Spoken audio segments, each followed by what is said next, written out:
Violence in Darfur has continued for 13 years. 2.6 million people have been forced from their homes. It's a war that's conducted away from the global spotlight, but the violence continues, and a new report by Amnesty International suggests a new weapon may now be being used. They've released shocking images. These, they believe, are the victims of chemical warfare, a blister agent being used.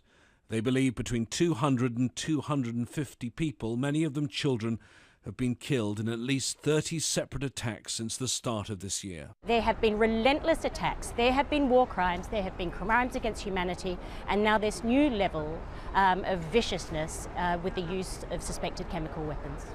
Sudan's President Omar al-Bashir already faces war crimes charges at the International Criminal Court over Darfur. Now his government must answer these shocking new allegations. But in an interview with me for the Talk to Al Jazeera programme, his foreign minister has strenuously denied that the Sudanese government forces have ever used chemical warfare. We don't use chemical weapons against our citizens. We haven't used it. If that has ever happened, it is very easy to tell. But Amnesty say they have proof. They believe 200 to 250 people have been killed. If that's the case, will you launch an inquiry? In fact, if that is the case, we will launch an internal inquiry. But I will tell you, whatever happens in Jabal Marra, immediately UNIMID, with South Sudan Armed Forces, go to the area where the fight was. And it is very easy to verify. UNIMID is the UN and African Union joint peacekeeping mission with 20,000 personnel in Darfur.